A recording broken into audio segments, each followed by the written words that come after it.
Well, welcome everyone, and thank you for attending Profitable Properties, a homeowner's guide to generating income. My name is Laura Lahti, and I'm the founder and the president of AMASIAN. I have our learning series director, Mari Foster, here to help me moderate any questions that may come up this evening. So before we jump into today's session, I want to take a moment to introduce you to the AMASIAN Learning Series and give you a quick overview of who we are. AMASIAN is all about empowering, educating, and building meaningful connections within the Asian community and beyond. Our learning series is a space where we can bring together experts, leaders, and change makers to explore the important topics from career growth and cultural identity to community impact and advocacy. To give you a better sense of our mission and impact, we have a short video to share with you. Please take a moment to watch it, and then we'll get started right after.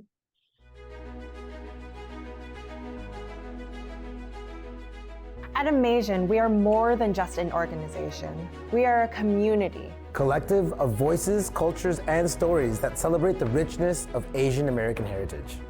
Through education, inclusive practices, and technical assistance, AMASIAN fosters professional growth, supports business development, and promotes cultural exchange. Our mission is to build a stronger community while celebrating the richness of Asian American heritage and contributions. Our events bring people together to connect, share, and inspire. From community cultural events to our educational series, AMASIAN is where connections are made and diversity is celebrated. At AMASIAN, we believe in the power of community. Join us as we build a future of connection, empowerment, and community. Together, we can uplift and inspire the next generation of Asian American leaders. We are AMASIAN. Connect, inspire, empowered, and united.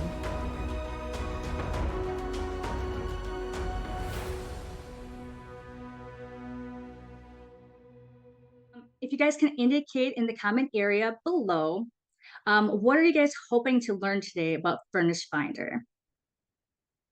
Looks like nobody knows too much about Furnish Finders, so they're interested to learn all about it.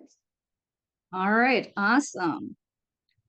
Well, people in the past have asked me about Furnish Finder, and I thought I'd share. I thought it'd be a great learning series class to share. And I'll just tell you a little brief history about how we got started with Furnish Finder. In 2017, my husband Jeff and I bought a 2,600 square foot 4-bedroom ranch home in Fitchburg.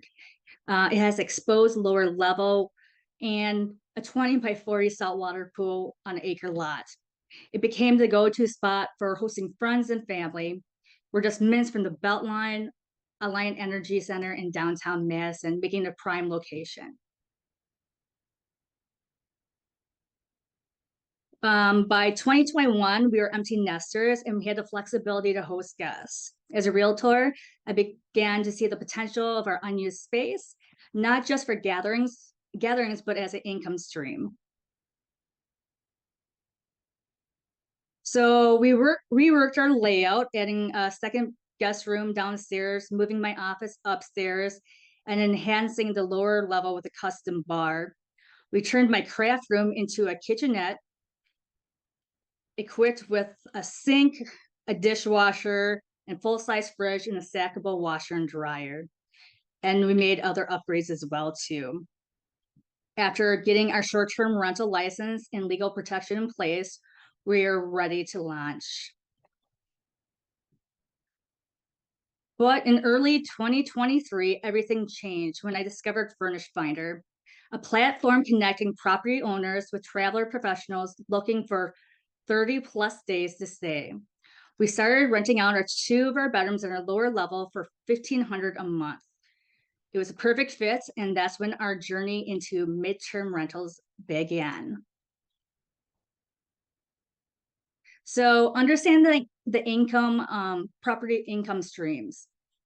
So the overview of the rental types. You have your short term, which is like furnished properties available to rent as little as 1 day and often listed on sites like Airbnb and VRBO. Tenants are typically vacationers, and then you got your midterm. There are furnished rentals available to rent for 30 days or more. Tenants are professionals. They're usually relocating families and more. And then you have your long-term, which are unfurnished rentals for 12 months or more. And then tenants are typically individuals or families. So who are midterm rental travelers? You have your traveling professionals, you have your corporate travelers and digital nomads, you have your families relocating from buying, selling, or renovating. You also have your professionals and academics, and then you also have insurance placements. So families or individuals who are displaced from their home, could be from a fire or some kind of insurance reason. So why choose Furnish Finder? Well, the benefits, you have a higher income, you have less turnover, and you have reliable tenants. There's no booking fees, and you have direct tenant communication. They also offer a flat fee of $179 a year with an annual subscription. I should also note that I am not a Furnish Finder rep for them or anything like that. I just like the platform, and I thought it'd be a good thing to share. Plus, on top of this, your expenses for renting out your property can be deducted from your gross rental income, which includes your improvements, your repairs, part of your utilities, internet, cable. But I recommend talking to a tax professional to find out more.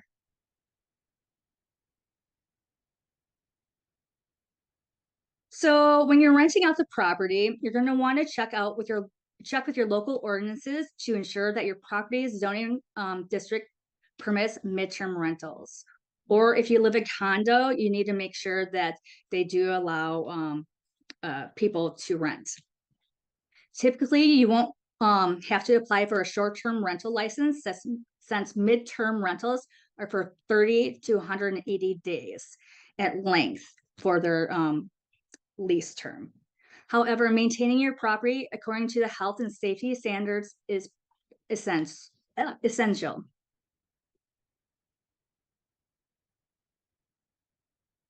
So preparing your property.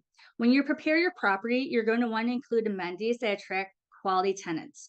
So you need high-speed internet and cable, utilities, kitchen supplies, blackout curtains, in-unit laundry, quiet work sleep environments, and a designated parking spot. And if you decide to go the pet friendly route, nurses or professionals seem to like to travel with their animals as well too.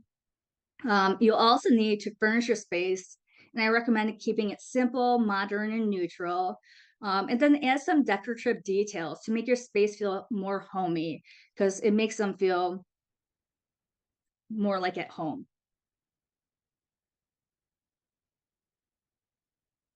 So when it comes to setting up your listing, you're going to want to create an effective profile. You're going to want to highlight your amenities, furnishings, and location benefits. So for instance, your distance from your property to nearby hospitals, downtown, or central areas of business. Note that the most important element of your listing is also high quality photos. So we had a professional take our photos.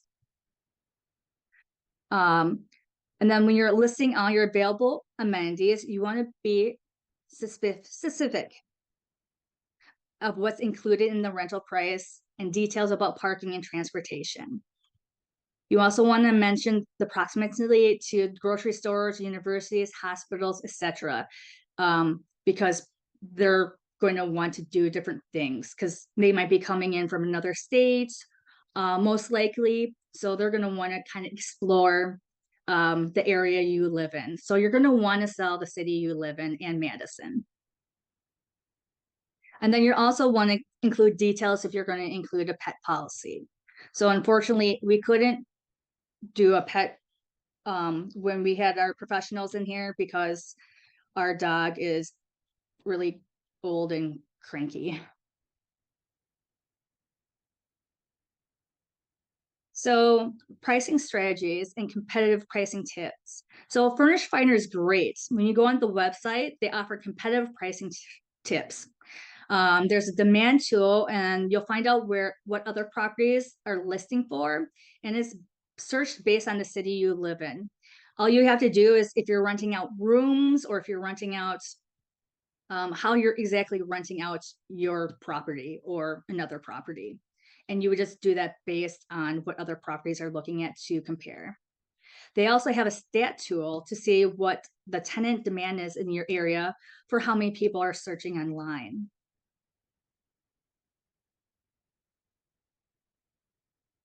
Screening potential tenants. So Furnish Finder offers a program called KeyCheck to help you vet your tenants. KeyCheck does your credit screening, eviction, and background checks, which is paid by the potential tenant that lives there.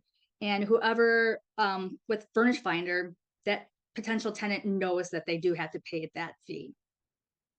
Also, when a traveler applies to rent at your property, they're going to indicate past references. So make sure you do your reference check. I recommend that to be a must.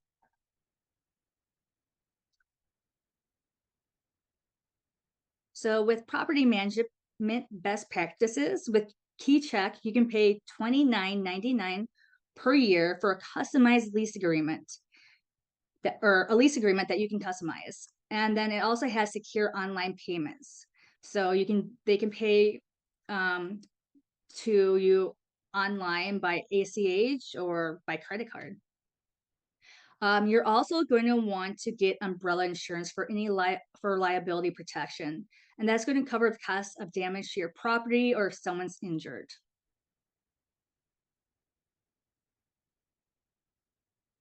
The best ways to maximize your return on your investment would to be respond to new inquiries about your property right away, because these professionals are contacting multiple people. So you want to make sure you're responding quickly. You're also going to want to stay up to date with your listings details. So let's say you need to add a new photo, so you should upload that. Or if you're taking something away, amenity away, then you should delete that. And then after your tenant's been there, I always recommend doing requests for a review, and that's going to help other professionals book with you, because reading reviews, tells a lot about the property and the people they're renting from.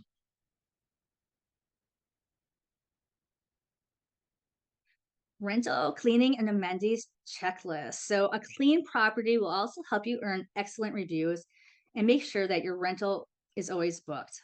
You want to make sure stocking your rental with the right supplies will help you earn great reviews from tenants and allow you to build a better online reputation. Keep in mind that midterm tenants are not vacationers, and they're looking to make themselves at home for months at a time. So providing amenities to help them feel comfortable is great.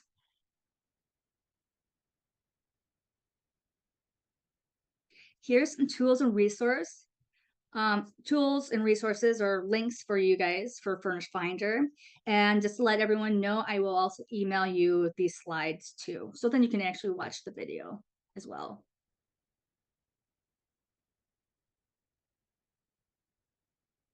All right, that was quick. Does anyone have any questions? So you can feel free to come off mute, or you can just write them in the chat or the Q&A section as well. So is it possible to use Furnish Finder competitive tool to weigh out the pros and cons before signing up? Yes. Yep. It is. So you can always do your research on there and do all the vetting. I also recommend checking with your local ordinances to make sure there isn't any fees or anything like that, and along with the zoning as well too.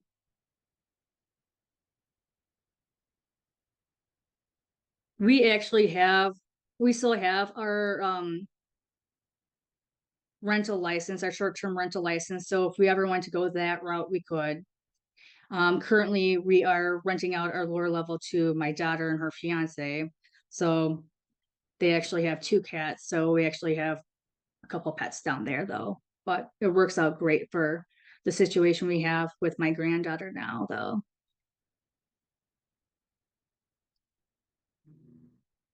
Do you also do an interview with the potential tenant?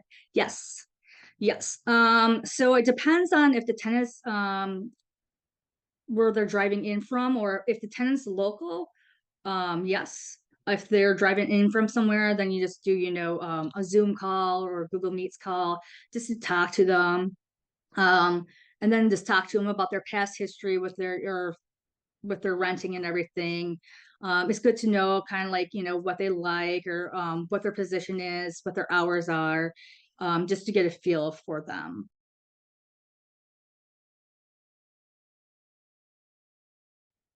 Yes, that tenant vetting, the vetting school, it's more when they fill out the application.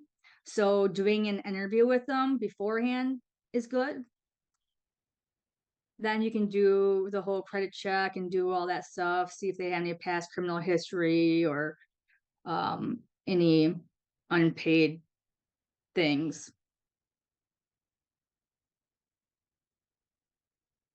Yep.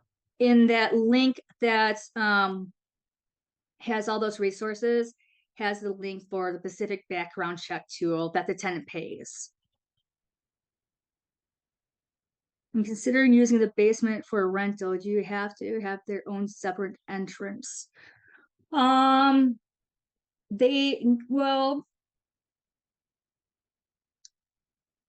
no, but I would suggest making sure there's like, the lower level, it has a legal bedroom.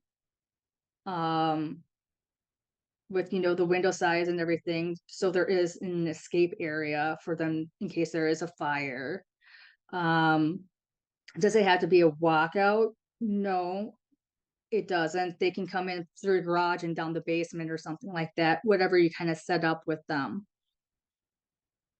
Yep, an egress. Yep. An egress window, yeah, for a bedroom in the lower level if you're renting out in the lower level. Yes. You don't have to have a walkout though, but in order to have a legal bedroom and just for it to be safe, it's just best for that in case there's a fire.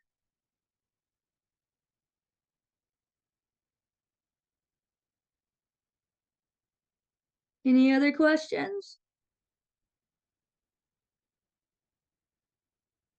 Well, the site, once I send you guys the slides and everything, the site's super insightful. You can even download their resource book. It's really cool and very detailed. They also have like, questions. They have questions specifically honed in for the landlords, from people that they ask or that they've asked and everything.